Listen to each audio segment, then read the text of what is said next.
The stars stretched endlessly across the viewport as the diplomatic vessel Horizon's Edge glided through the darkness of space. Ambassador Laura Mitchell stood alone in the observation deck, her reflection barely visible against the cosmic backdrop. She had made this journey dozens of times in her 20-year career as humanity's top diplomat, but something about this mission felt different. The weight of it pressed against her chest like a physical thing. Laura was 52 years old, with silver threading through her dark hair and lines around her eyes that spoke of decades spent negotiating in rooms where one wrong word could start a war. She wore the formal gray uniform of the Terran Federation's diplomatic corps, the silver pin of her rank glinting under the soft lights. To anyone who looked at her, she appeared to be exactly what she claimed, a career diplomat who had spent her life building bridges between humanity and the dozens of alien species that populated the galaxy. The ship's commander, Jake Peterson, entered the observation deck and stood beside her. He was a tall man in his early 40s, with short brown hair and the bearing of someone who had spent 20 years in military service before transitioning to diplomatic security. He had been Laura's head of security for 5 years, and in that time, he had learned to read her moods with surprising accuracy. "You're worried," Jake said, his voice low enough that no one else could hear. Laura glanced at him and allowed herself a small smile. "That obvious?" "Only to someone who knows you," Jake replied. He gestured toward the viewport where a massive planet was beginning to come into view. "The Crithians have hosted diplomatic missions before. We have protocols in place. Everything should go smoothly." "Should," Laura repeated, her tone carrying just a hint of skepticism. The planet growing larger before them was Krithia Prime, the homeworld of the Crithian Empire. It was a stunning world, its surface covered in crystalline structures that caught and reflected light in ways that made the entire planet seem to shimmer. The Crithians were one of the oldest spacefaring species in the known galaxy, with a civilization that stretched back more than 10,000 years. They were a reptilian species, tall and powerfully built, with scales that ranged from deep green to brilliant blue. Their culture valued strength, hierarchy, and tradition above all else. Humanity, by contrast, had only been traveling between the stars for 90 years. In the eyes of species like the Crithians, humans were barely more than children playing at being adults. For decades, humanity had been denied a seat at the Galactic Council, dismissed as too young and too violent to be trusted with real power. It had taken years of careful diplomacy, strategic alliances, and more than a few demonstrations of human capability before the elder races finally agreed to let humanity join their ranks. This mission to Krithia Prime was supposed to be the final step in that process. Laura was here to negotiate a treaty that would formalize trade agreements, establish mutual defense pacts, and cement humanity's place among the galactic community. It should have been a routine diplomatic mission, the kind Laura had successfully completed hundreds of times before. But something felt wrong. Amy Rodriguez, Laura's aide and the newest member of her diplomatic team, appeared in the doorway of the observation deck. She was 28 years old, brilliant and ambitious with dark eyes that missed very little. She had graduated top of her class from the Diplomatic Academy and had specifically requested assignment to Laura's team. Like everyone else in the Terran Federation's diplomatic corps, Amy knew Laura Mitchell by reputation, the woman who had never failed a mission, who could negotiate with anyone, who had personally prevented 3 separate wars through sheer force of will and careful wordcraft. What Amy did not know, what very few people knew, was what Laura had been before she became a diplomat. "Ambassador, we're receiving clearance to land," Amy said, her voice professional and controlled. "The Crithian royal court has prepared quarters for us in the palace complex. King Vexthor himself will be conducting the opening ceremony." Laura nodded and turned away from the viewport. "Thank you, Amy. Make sure all our documentation is in order. The Crithians are sticklers for protocol." As they walked through the ship's corridors toward the landing bay, Jake fell into step beside Laura. His security team was already assembled, 20 men and women in the dark blue uniforms of the Terran Diplomatic Security Service. They were well-trained and experienced, but Jake knew that if something went seriously wrong on a planet controlled by a species as powerful as the Crithians, 20 guards would not be enough to make a difference. The landing was smooth, the ship touching down on a platform of crystalline material that seemed to grow directly from the planet's surface. Laura led her team down the boarding ramp and into a world of almost painful beauty. The Crithian capital was a city of towers and spires, all constructed from the same crystalline material that covered the planet. Light refracted through the structures in rainbow patterns, creating an effect that was both stunning and slightly disorienting. A delegation of Crithians waited to greet them. They were enormous, most of them standing over 7 feet tall, their scales gleaming in the reflected light. At the center of the group stood King Vexthor himself, and Laura felt her instincts sharpen the moment she laid eyes on him. The king was massive even by Crithian standards, his scales a deep emerald green that marked him as royalty. He wore elaborate robes of silver and gold, and a crown of crystalline material sat on his head. But it was his eyes that caught Laura's attention. They were cold and calculating, with an expression that made Laura think of predators sizing up prey. "Ambassador Mitchell," the king said, his voice a deep rumble that carried easily across the landing platform. He spoke in perfect English, though his accent made the words sound sharp and almost hostile. "Welcome to Crithia Prime. The Crithian Empire is pleased to host representatives of humanity." The words were polite, but the tone was not. Laura had spent enough time reading alien body language to recognize contempt when she saw it. King Vexthor was not pleased to host them. He was tolerating their presence because the Galactic Council had insisted on it. Laura bowed, the gesture precisely calculated to show respect without submission. "Your Majesty, the Terran Federation is honored by your invitation. We look forward to productive negotiations that will benefit both our peoples." The king's lips pulled back in what might have been a smile, revealing rows of sharp teeth. "Indeed, come, let us begin the formalities. I am certain we will find much to discuss." As they followed the Crithian delegation into the palace, Jake moved closer to Laura and spoke quietly. "I count 40 guards, all armed. That's 3 times the normal security for a diplomatic reception." "I noticed," Laura replied, her voice equally quiet. She had also noticed that several of the guards were wearing the distinctive armor of the Royal Assassin Corps, the king's personal killers. Their presence at a diplomatic function was unusual, to say the least. The opening ceremony was held in a vast hall with walls of transparent crystal that looked out over the city. Hundreds of Crithian nobles were assembled, all dressed in elaborate robes and jewelry. Laura and her team were seated at a long table facing the king's throne, positioned in a way that made them feel like specimens on display. King Vexthor gave a speech welcoming humanity to his world, but the words were laced with barely concealed condescension. He spoke of humanity's brief history, their violent past, their rapid and reckless expansion into space. He made it clear that he considered humans to be upstarts and primitives, barely worthy of notice by an empire as ancient and powerful as the Crithians. Laura listened with perfect diplomatic composure, her face showing nothing but polite attention. She had endured worse insults than this, and she knew that showing anger or offense would only prove the king's point. Instead, when it was her turn to speak, she rose and delivered her own remarks with calm precision. She spoke of humanity's respect for the elder races, their eagerness to learn from species like the Crithians, and their commitment to being responsible members of the galactic community. She acknowledged humanity's youth while subtly reminding everyone present that youth brought energy, innovation, and fresh perspectives. Her words were carefully chosen to deflect the king's insults without escalating the tension. The next morning arrived with false promises of progress.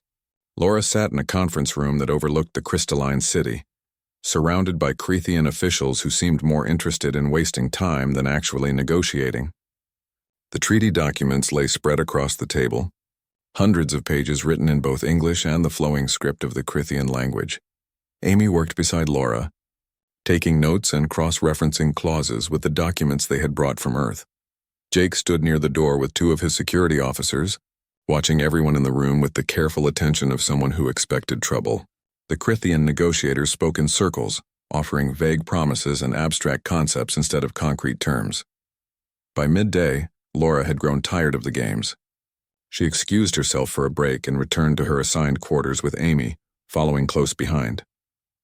The rooms they had been given were luxurious by any standard, with walls of frosted crystal and furniture that seemed to grow organically from the floor. But luxury meant nothing if the people providing it were planning something hostile. Amy spread the treaty documents across a low table and began reviewing them with fresh eyes. Laura watched her young aide work, impressed as always by her attention to detail. Amy had a gift for finding problems that others missed, a talent that had already proven invaluable on several previous missions. After an hour of silence broken only by the rustle of pages, Amy suddenly went very still. Her eyes widened and she read a particular section 3 times before looking up at Laura with an expression of disbelief. "Ambassador, you need to see this," Amy said, her voice tight with barely controlled anger. Laura moved to stand beside her and looked at the page Amy indicated. At first she saw nothing unusual, just standard language about trade routes and commercial agreements. Then Amy pointed to a specific clause buried deep in the technical terminology, and Laura felt her blood turn cold. The clause was written in deliberately confusing legal language, but its meaning was clear once you understood what you were looking at. It gave the Crethean Empire the right to establish military bases on 3 human colony worlds, supposedly to protect trade routes. But the fine print made it clear that these bases would be under exclusive Crethean control, with no human oversight. The clause also included provisions that would allow Crethean forces to override local human authority in matters of security. In practical terms, it meant surrendering 3 of humanity's most important colonies to Crethean military occupation.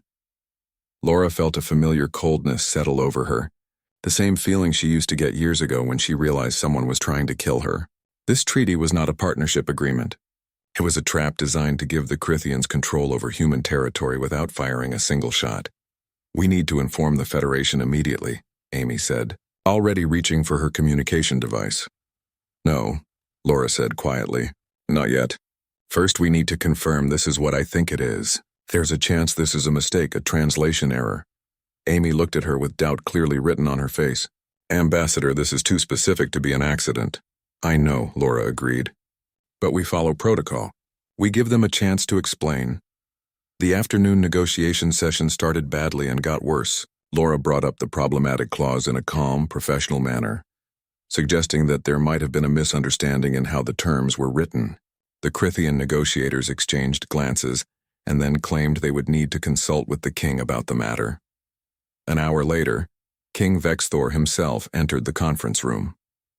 His massive form seemed to fill the space, and the temperature in the room seemed to drop by several degrees. He dismissed his own negotiators with a gesture and sat down directly across from Laura. "Ambassador Mitchell, I understand you have concerns about our treaty proposal," the king said, his voice carrying an edge that could cut glass. "Your Majesty, there appears to be a clause that would give Crethean military forces control over 3 human colony worlds," Laura replied, keeping her tone neutral and professional. "I assume this was not the intent and we can work together to revise the language." The king stared at her for a long moment, his reptilian eyes unblinking. "That clause is exactly as intended. The Crethean Empire requires certain assurances if we are to enter into an alliance with a species as young and unpredictable as humanity. Those bases would serve as stabilizing forces in your territory." Laura felt Jake tense behind her, but she kept her own expression carefully neutral. "Your Majesty, the Terran Federation cannot agree to terms that amount to military occupation of our sovereign territory. We are happy to discuss alternative security arrangements, but those 3 colonies will remain under human control." King Vexthor's scales seemed to darken, a sign of anger in Crethean body language. "You refuse the terms?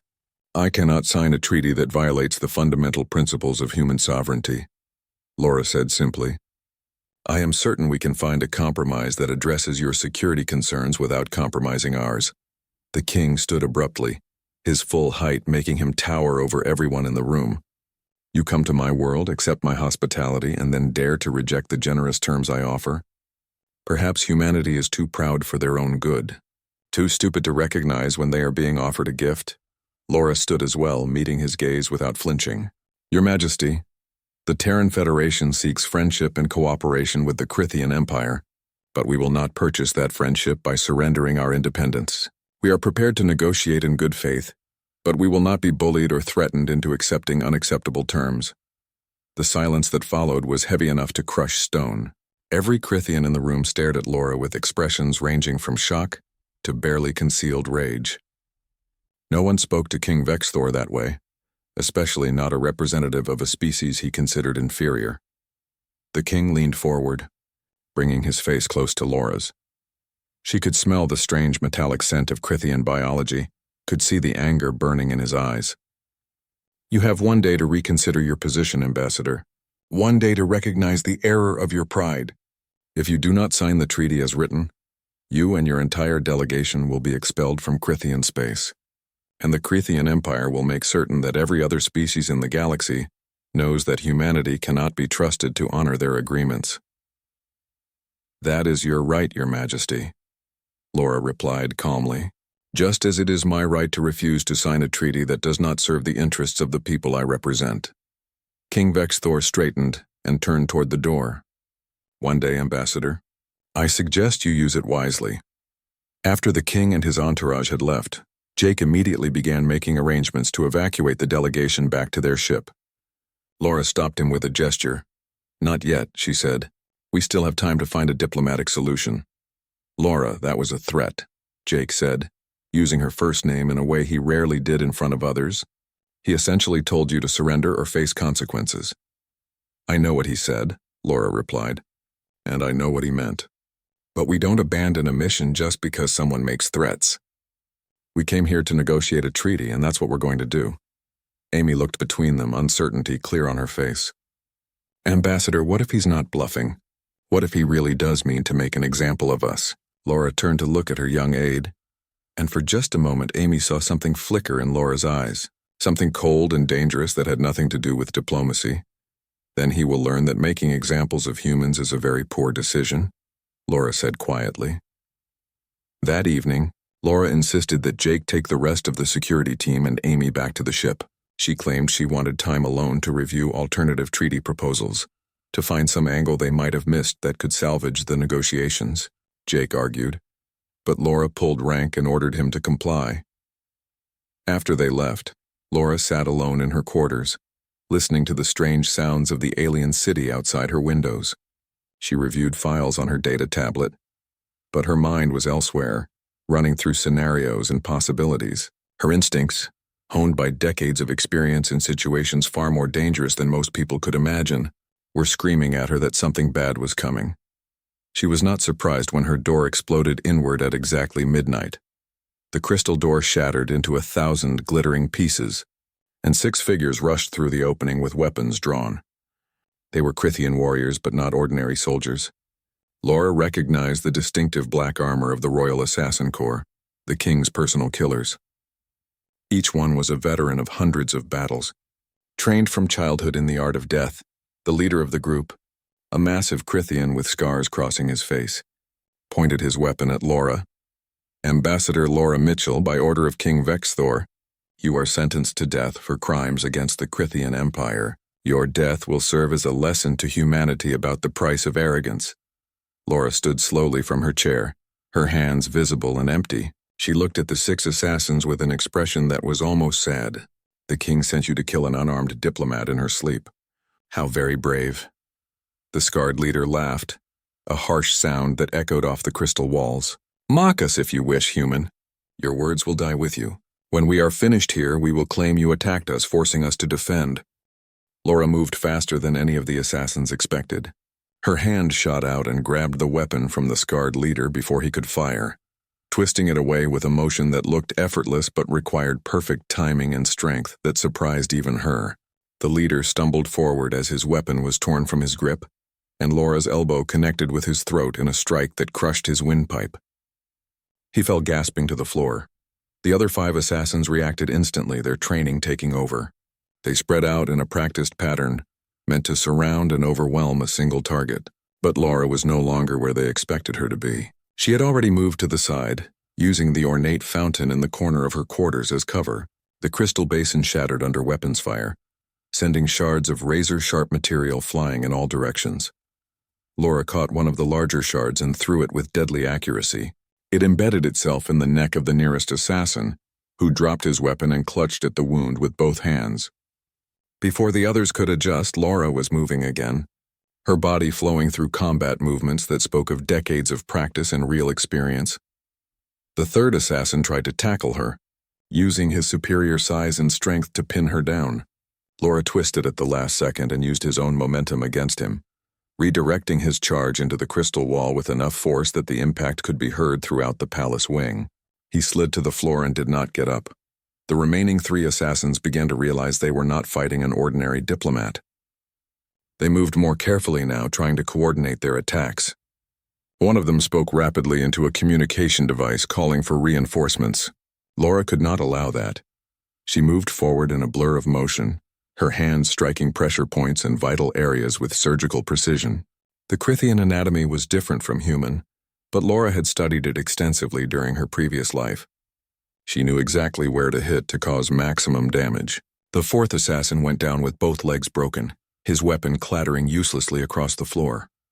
The 5th assassin managed to land a glancing blow to Laura's shoulder, sending pain shooting down her arm. She ignored it and responded with a series of strikes that left him unconscious on the floor, his armor cracked and his body limp. That left only 1 assassin standing, and he was backing toward the shattered door with fear clear in his eyes. Laura stood among the carnage, breathing hard but controlled.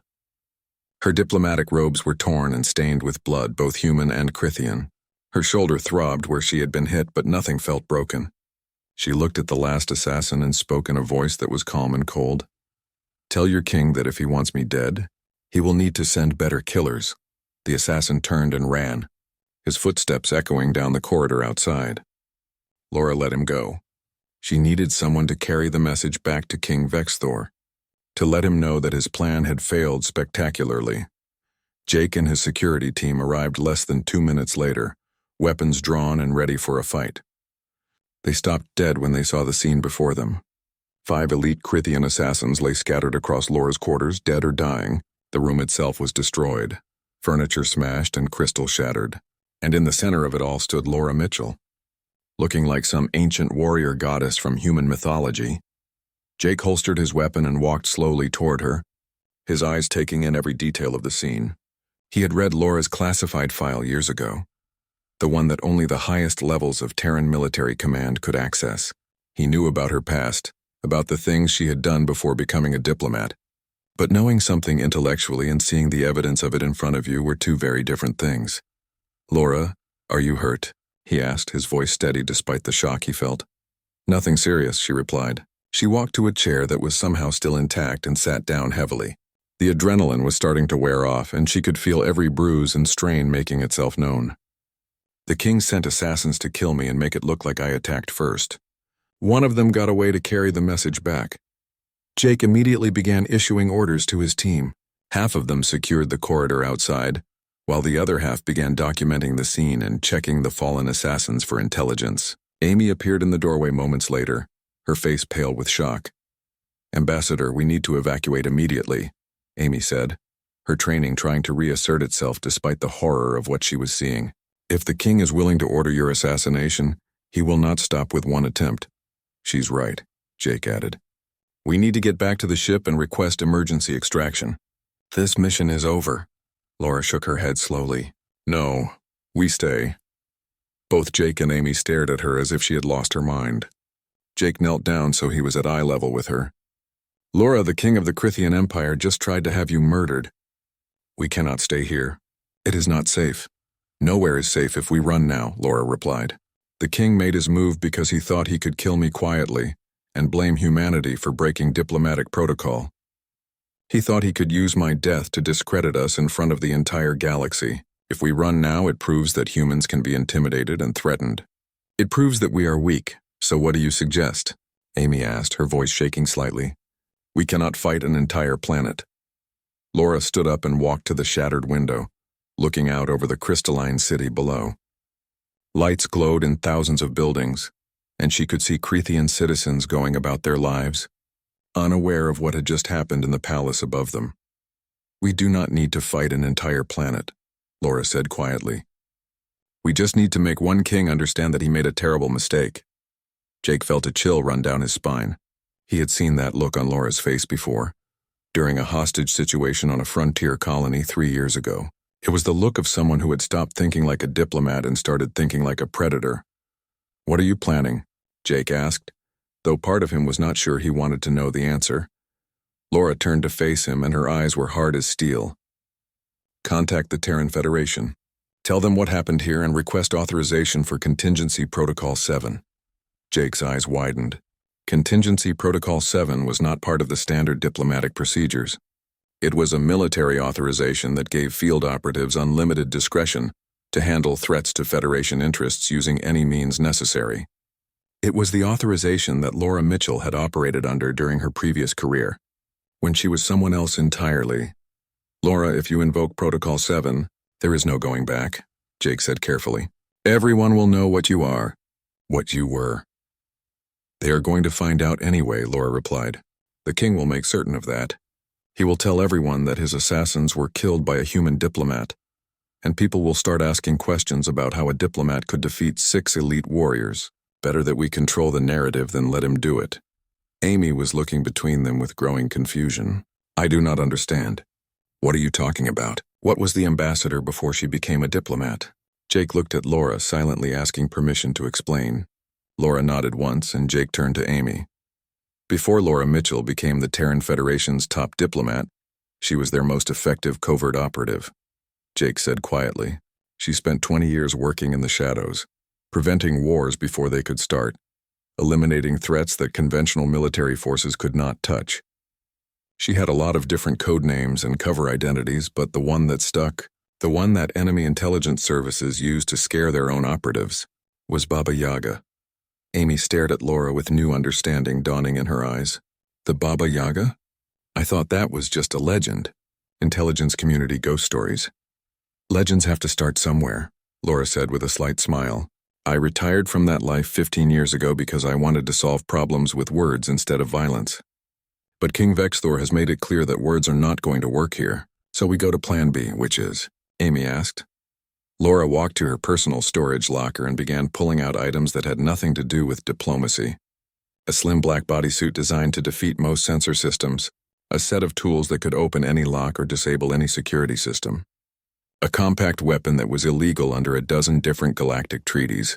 She laid them all out on the bed with the casual familiarity of someone who had used them 1,000 times before. We remind King Vexthor why humanity earned its reputation, Laura said. Jake, I need you to keep the rest of the team safe on the ship. Activate all defensive systems and prepare for a potential siege. If I am not back in 48 hours, you leave without me. Absolutely not, Jake said firmly. I am not leaving you here alone. You do not have a choice, Laura replied. Your job is to protect the diplomatic mission and the people under your command. My job is to make sure that this situation does not turn into a war. I can do my job better if I know you're doing yours. Jake wanted to argue more, but he knew that tone in Laura's voice. She had made her decision, and nothing he said would change it. He pulled out his communication device and began the process of requesting authorization for Protocol 7 from Federation Command. Laura spent the next hour preparing, checking her equipment and reviewing intelligence fee. Laura left the embassy ship at exactly 2 in the morning when the city was at its quietest. She wore the black bodysuit that made her almost invisible in darkness, and she moved through the crystalline streets like a ghost. The Crithian security systems were advanced, but they were designed to detect large threats like ships or armed groups. They were not designed to detect a single human woman who knew how to avoid sensors and cameras. Her first target was General Krathzor, the commander of the Crithian military forces and one of King Vexthor's closest advisors. Intelligence files indicated that the general lived in a tower near the palace, surrounded by guards and protected by multiple layers of security. Laura studied the building from a distance, noting the patrol patterns and the placement of sensors. Getting inside took her less than 20 minutes. She bypassed the main security system using tools that the Terran Intelligence Service had developed specifically for missions like this.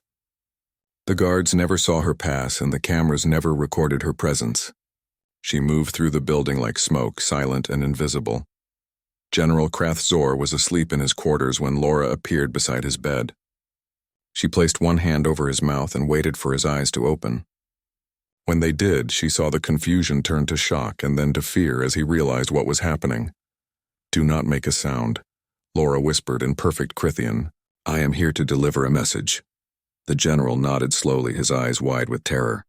Laura removed her hand from his mouth and stepped back, though she kept her weapon pointed at him. Your king tried to have me killed tonight, Laura said calmly. He sent 6 of his best assassins and they all failed.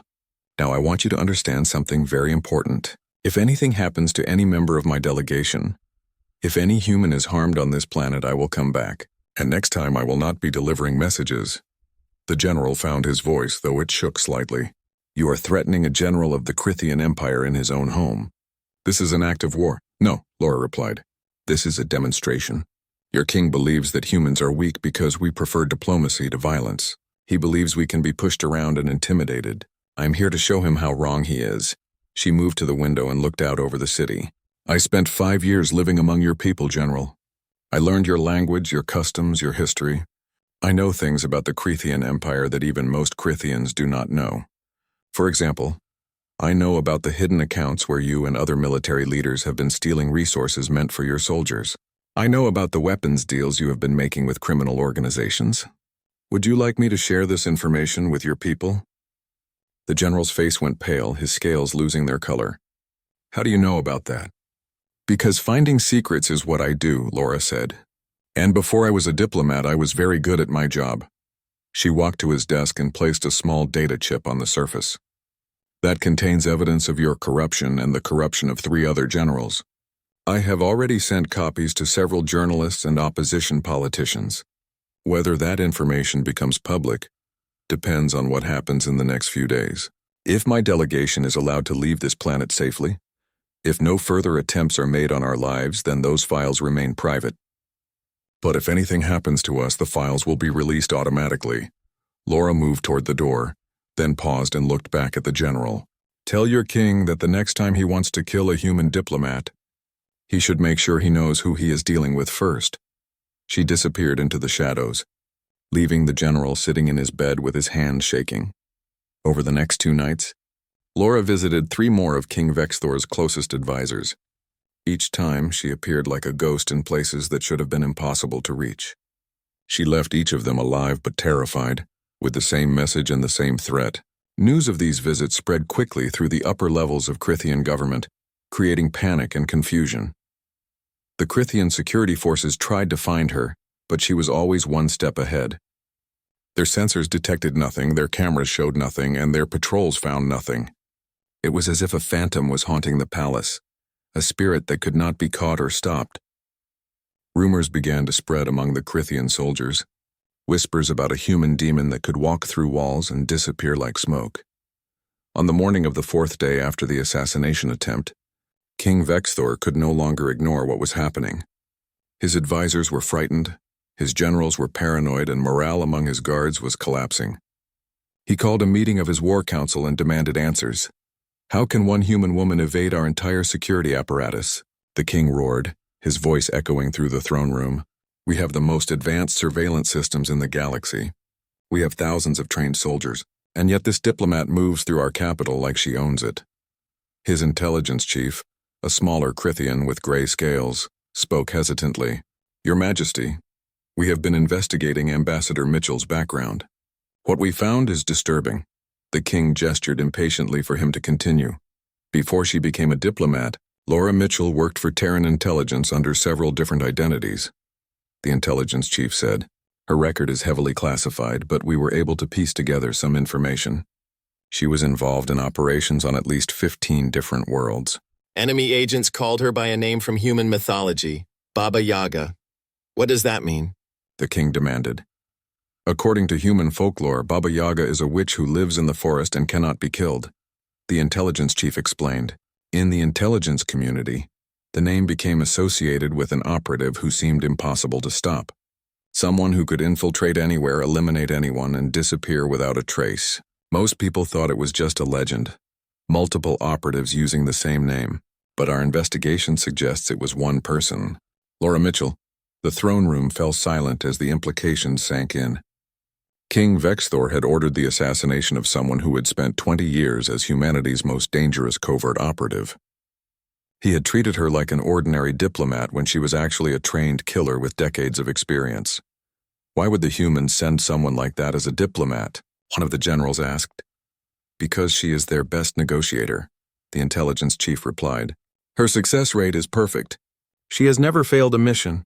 Perhaps the humans thought her reputation would prevent exactly this kind of situation.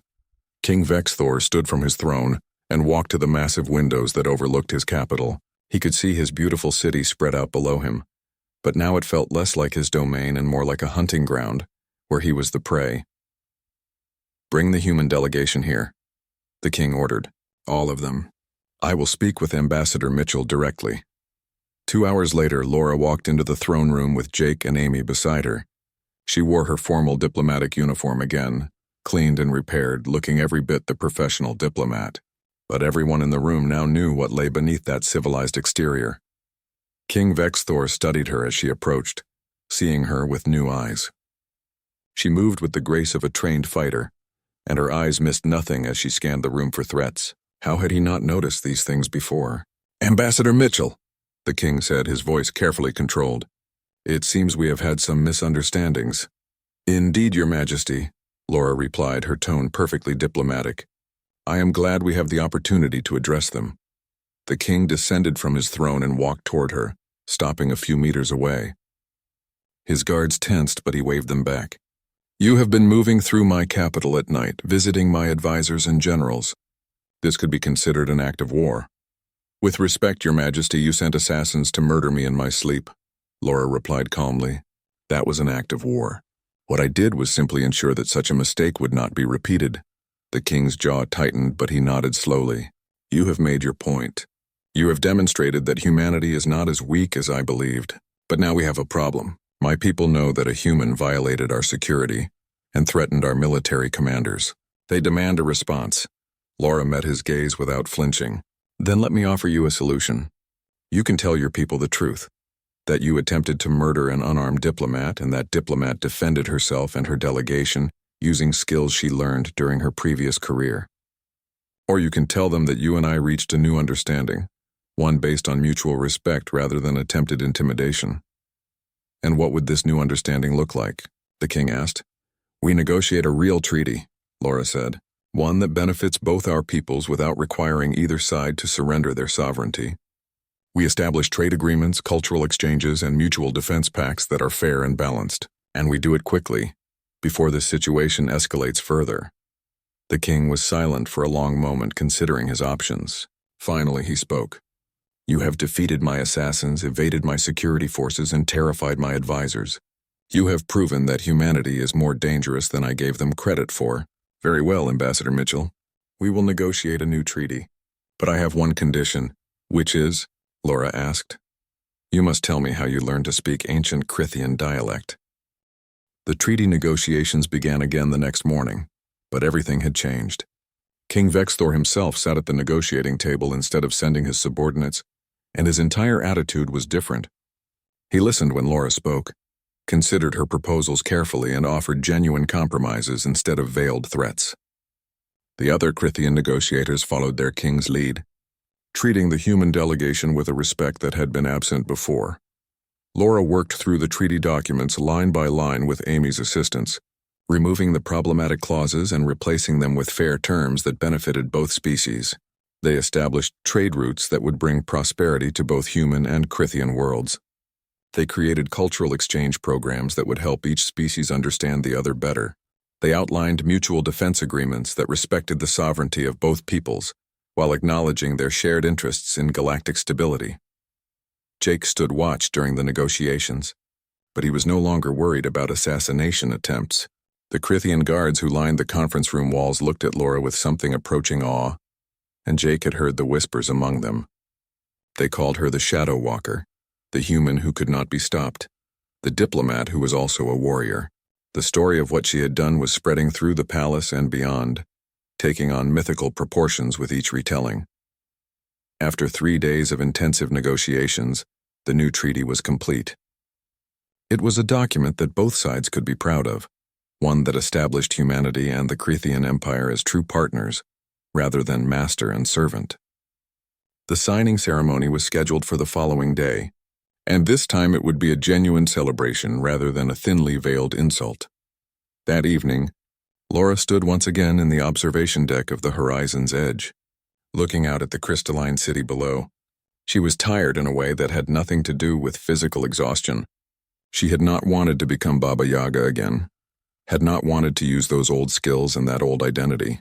But King Vexthor had left her no choice, and now she would have to live with the consequences. Amy found her there, carrying 2 cups of something that smelled like coffee, but was actually a Crithian beverage that Laura had developed a taste for. She handed 1 cup to Laura and stood beside her in silence for a moment. "The entire galaxy is going to know about this," Amy said quietly. "About what you did here. About who you really are." "I know," Laura replied. "The Crithians will make sure everyone hears the story. It is good for their reputation, makes them look wise for choosing peace with someone so dangerous. And it is good for humanity's reputation too, in its own way." Amy took a sip from her cup and gathered her courage to ask the question that had been bothering her for days. "How many people did you kill? Before you became a diplomat, I mean." Laura was quiet for a long time, staring out at the stars. "Too many. Most of them deserved it, or at least I told myself they did. Enemy agents who were planning attacks on human colonies. Terrorists who had already killed innocent people. Political leaders who were leading their worlds toward wars that would have cost millions of lives. I eliminated threats before they could become catastrophes." "Do you regret it?" Amy asked. "Every single day," Laura said softly. "That is why I became a diplomat. I wanted to save lives by preventing conflicts instead of by killing people. I wanted to believe that most problems could be solved with words and patience and understanding. And most of the time that is true. But sometimes you meet someone like King Vexthor, someone who only understands strength and force. For people like that, you have to speak a language they understand. You could have killed him," Amy pointed out. "You had the opportunity several times. Why didn't you?" Laura smiled slightly. "Because killing him would have made things worse. It would have turned him into a martyr and given his supporters a reason to hate humanity forever. By defeating him without killing him, by showing mercy when I could have shown cruelty, I gave him the chance to make a better choice. And he took it." The door to the observation deck opened and Jake entered, looking relieved. "Just got word from Federation Command. The battle fleet is turning back. They are satisfied that the situation is under control." "Thanks to the ambassador," Amy said, looking at Laura with open admiration now. Laura shook her head. "Thanks to all of us. Jake, your security team kept everyone safe and gave me the freedom to operate. Amy, your work on the treaty documents was crucial to finding a fair solution. This was a team effort. A team effort where one person took on an entire empire," Jake said with a grin. "The history books are going to love this story." The signing ceremony the next day was attended by thousands of Crithians and broadcast across the galaxy. King Vexthor stood beside Laura as they both placed their signatures on the treaty documents, and when he spoke to the assembled crowd, his words were carefully chosen. "Today marks a new chapter in the relationship between the Crithian Empire and humanity," the king announced, his voice carrying across the vast ceremonial hall. "We have learned that the humans are a people of great capability and great wisdom. They seek peace, but they do not beg for it. They offer friendship, but they do not surrender their dignity to obtain it. Ambassador Laura Mitchell has taught us that strength and diplomacy are not opposites, but 2 sides of the same coin." The king turned to Laura and performed a traditional Crithian gesture of respect, one that was rarely given to outsiders.